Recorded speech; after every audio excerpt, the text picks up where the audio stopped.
रिपु sir English classes में पुनः आपका स्वागत है। इस वीडियो से मैंने शुरू किया है, कॉमन एरर की श्रृंखला को हमने शुरू किया है। तो इस कॉमन एरर के पार्ट 1 में हम कुछ 13 वाक्य लेकर के आए हैं। इसमें हम कॉमन मिस्टेक्स देखते हैं कि क्या गलत होता है। आपको एग्जाम में पहले लिखा हुआ रहता है कि read each sentence to find out whether there is any grammatical error. आपको सेंटेंस में पढ़ करके यह पता लगाना है कि क्या कहीं कोई ग्रामेटिकल एरर है इसमें। द एरर इफ एनी, यदि कोई एरर है तो will be in the one part of the sentence, तो वह उस पार्ट का एरर होगा। इसमें ए बी सी डी, कहीं ई पार्ट तक रहता है। The number of that part is the answer, और वही जो पार्ट होता है A B C D E, वही पार्ट उसका आंसर होता है जिसमें कोई कॉमन मिस्टेक रहता है।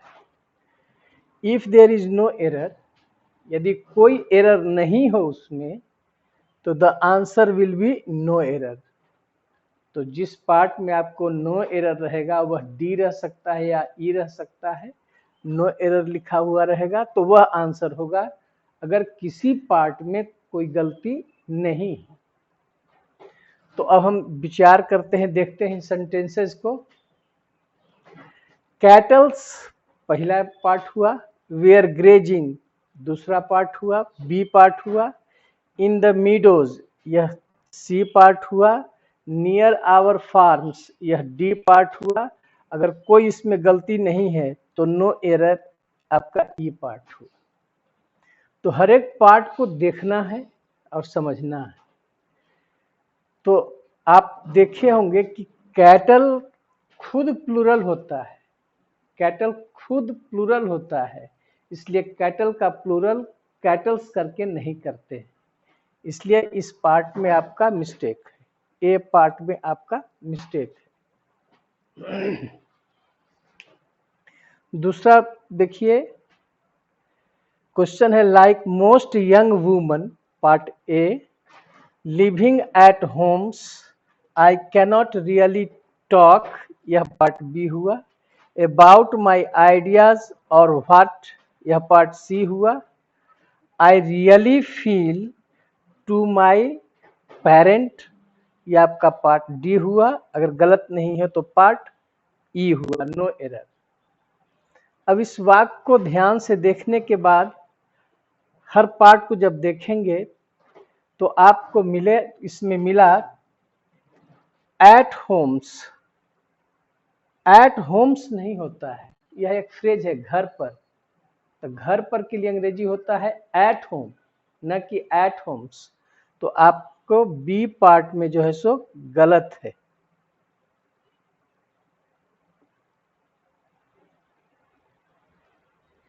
इसमें आपका एट होम्स नहीं होता है बल्कि एट होम होता है,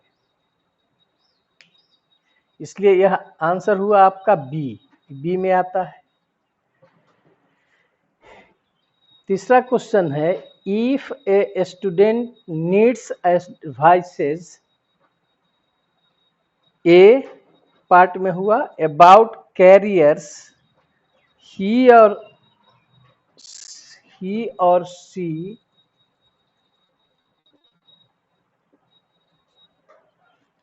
should consult, सी पार्ट हुआ।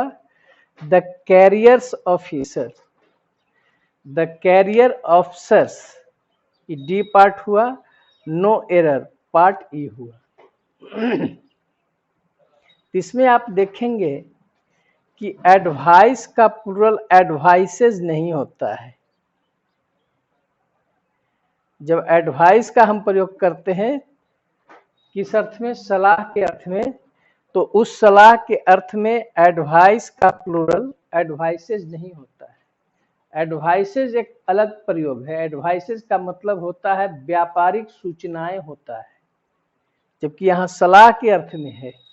तो सलाह के अर्थ में इस वाक्य में सिर्फ एडवाइस ही आंसर होगा। एडवाइस का प्लूरल सलाह के रूप में उसका प्लूरल नहीं होता है। एडवाइसेज अलग शब्द है। एडवाइसेज का मतलब होता है व्यापारिक सूचनाएं। अगला क्वेश्चन देखेंगे, इंडिया इज ए पार्ट में हुआ, one of the leading part B हुआ, film producing country part C हुआ, और in the world D part हुआ, नो एरर ई पार्ट हुआ। आप देखेंगे इस वाक्य में कि वन ऑफ दी आया है, तो वन ऑफ दी के बाद one of the leading film producing country, तो वन ऑफ के बाद जो नाउन आता है वो हमेशा प्लूरल होता है। One of the boys, one of the best students. तो यहाँ पर कंट्री जो है सो आपका कॉमन मिस्टेक है।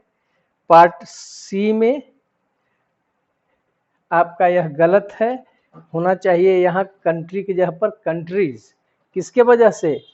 वन ऑफ के बाद, वन ऑफ द के बाद वन ऑफ द जो आया इसके वजह से यहाँ पर जो नाउन आएगा वह हमेशा प्लूरल होगा। One of the best boys, one of the best students, one of the best cricketers, तो यहाँ पर कंट्रीज होना चाहिए। अगला क्वेश्चन देखेंगे, after the brief appearance before the waiting crowds, A हुआ part, he was taken part B हुआ, to the governor chamber part C हुआ, for the swearing in ceremony part D हुआ, नो एरर। अब इस वाक्य में देखिए कि एक ब्रीफ अपीयरेंस जो के बाद before the waiting crowds he was taken, उसको कहाँ ले जाया गया? उनको गवर्नर के चैम्बर में। तो गवर्नर के चैम्बर में ले जाने का मतलब हुआ कि यहाँ पर गवर्नर चैम्बर गलत है, गवर्नर के चैम्बर। इसका मतलब है कि यहाँ पर आपका एपोस्ट्रोफी एस का प्रयोग होना चाहिए। गवर्नर्स चैम्बर मतलब जैसे राम की गाय, राम के पिताजी, ठीक है, तो राम का ऑफिस, राम्स ऑफिस करते हैं, उसी तरह से यहाँ गवर्नर्स चैम्बर का प्रयोग हम करेंगे। तो इसमें आपका जो पार्ट जो सी था वह गलत था, गवर्नर्स चैम्बर्स होना चाहिए। अगला क्वेश्चन है, every man and woman should vote for the candidate of their choice, no error. आप पढ़े होंगे कि एवरी के अनुसार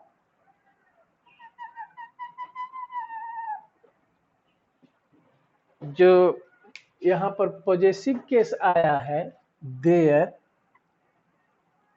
अगर एवरी मैन रहता तो हीज आता, एवरी वुमन रहता तो हर आता, लेकिन दोनों का अलग अलग प्रयोग किया गया है, every woman, every man and woman. तब यहाँ पर देयर का प्रयोग न कर करके हीज, मैन के लिए हीज एंड हर का प्रयोग करेंगे। यहाँ पर देयर की जगह पर किसका प्रयोग करेंगे? मैन है तो हीज एंड, वुमन भी है एंड हर, दोनों आना चाहिए। Of his and her choice, इसलिए यह पार्ट डी में आपका गलत था। The teacher said to the boys that one ought to work hard to earn his living, no error. देखिए, the teacher said to the boys that one, one मतलब किसी को, तो वन जो आया तो यहां पर देखिए जीरेंड है, V4 है, मतलब यह जीरेंड है।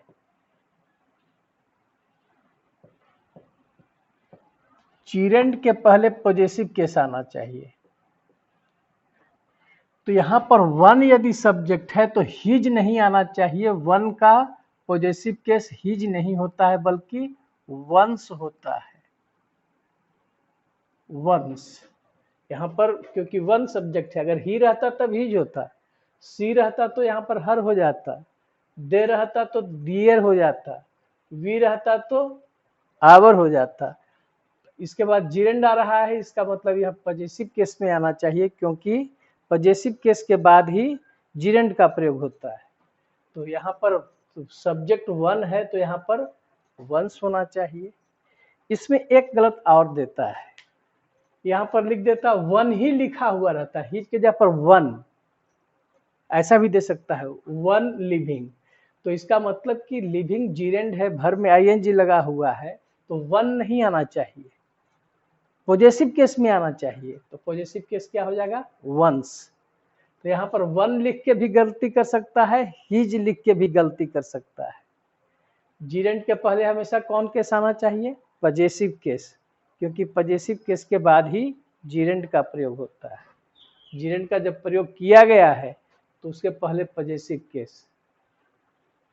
ठीक है, अगला देखिए, I know now and I have always known that helps come first from within। ठीक है,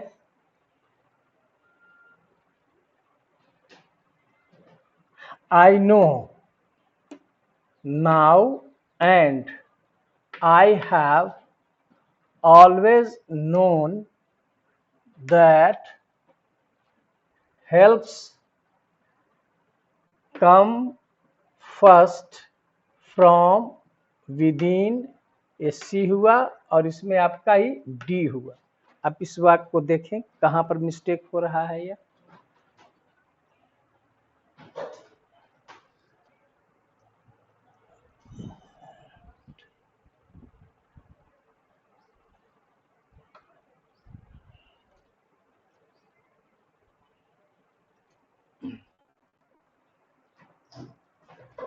देखिए,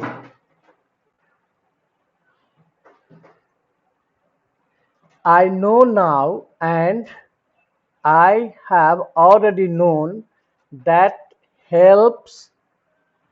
यहाँ पर जो helps जो आया है यह नाउन के रूप में है, that help। तो यह नाउन के रूप में जब आया है तो यहाँ पर helps नहीं लिखेंगे बल्कि सिर्फ help लिखेंगे।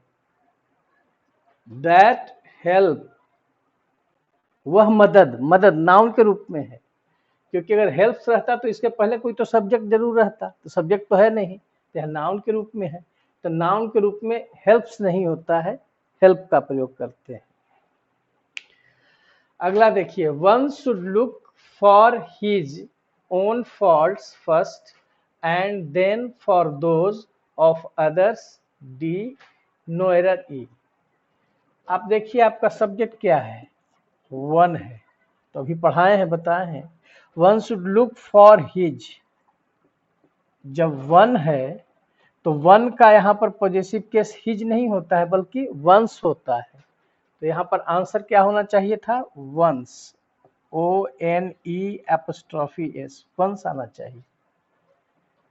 ठीक है, हाँ यहाँ पर ही रहता तो हिज हो जाता, सी रहता तो यहाँ हर हो जाता, दे रहता तो दियर हो जाता, वी रहता तो आवर हो जाता, आई रहता तो माई हो जाता।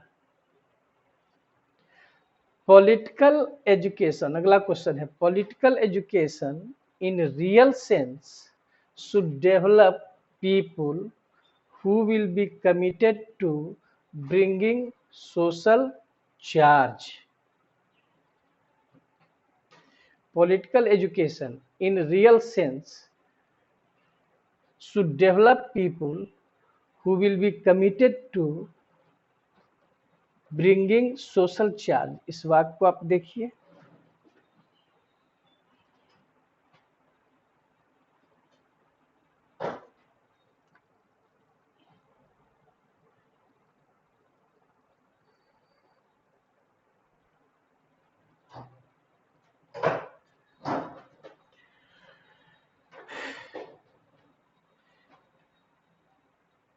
सोशल चार्ज, यहाँ पर आपका सोशल चार्ज नहीं होना चाहिए। यहाँ पर क्या होना चाहिए? Political education in real sense to develop, उसको डेवलप करना चाहिए।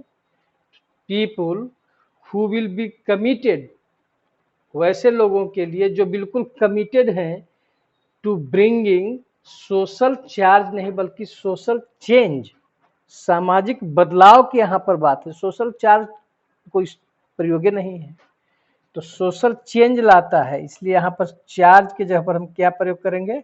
सोशल चेंज का प्रयोग करेंगे। ठीक है।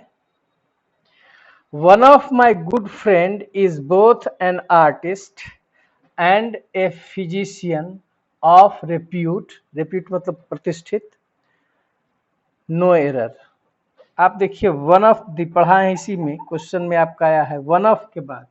यहाँ आप देखें वन ऑफ के बाद जो नाउन आता है वो हमेशा प्लूरल रूप में आता है, या कंट्रीज में, कंट्री में गलत था, कंट्रीज होना चाहिए था। उसी तरह से सेम क्वेश्चन है, one of my good friends, मेरे बहुत से मित्र हैं, उन बहुत से अच्छे मित्रों में से एक। यहाँ फ्रेंड के जगह पर क्या होना चाहिए? फ्रेंड्स होना चाहिए। इस पार्ट में आपका गलत था। इसमें रूल सीधा याद रखना है, वन ऑफ के बाद जो भी नाउन आएगा वह प्लूरल होगा। Whom do you plan to invite to your party besides Mr. John and I? देखिए इस क्वेश्चन को,